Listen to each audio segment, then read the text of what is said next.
Yan po mga boss, Hyundai Creta ulit tayo na 2023 model at ang concern nito ay yung kanyang radio ayaw gumana. At dito i-share ko lang sa inyo kung paano natin i-check yung kanyang power supply. So una ay dito tayo muna sa kanyang fuse block IP. Ayan po yung kanyang fuse. Dito sa cover ay wala tayong mababasang label, di katulad ng ibang model ay mayroong label. Pero ituturo ko na lang sa inyo yung location ng fuse. So yan po, sa galing dito sa unang hilira, bilangin lang natin 1, 2, 3, 4, 5. Ito yun yung panglima. Ayan yung 15 amperes na kulay blue. Yun yung fuse ng radio. Ngayon, pakita ko sa inyo dito sa kanyang socket connector. So ayan, kinalas ko na to dahil nga sinecheck ko yung power supply. So ito yung kanyang socket connector, kulay gray.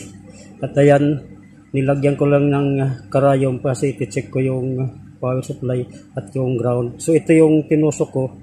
Ay ito yung ground, ayan ito yung black. Then yung power niyan ay dalawa.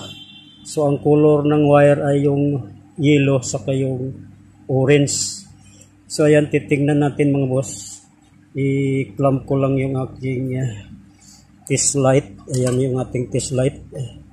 Clamp ko lang, dito ko na ikinabit sa harapan para hindi siya magka-shorted. So ayan, yung ating test light ay itusok natin dito sa sa back probe na. Ayan, makita nyo umilaw yung test light natin, yung isa. Din yung isa ay pailawin din natin, dapat may ilaw yan.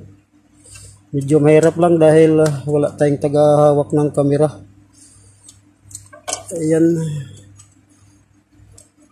Ayan mga boss, kita nyo umilaw. So wala tayong problema sa power at yung ground.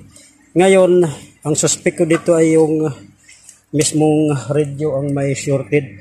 So kaya nyo pong maririnig pagka kinonekta ko itong connector nya ay puputok yung fuse. Ayan, marinig nyo yan. Ayan o.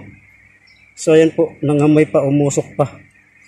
So ayan po, at yan yung ating nakitang problema dito, yung kanyang radio unit assembly na ang papalitan.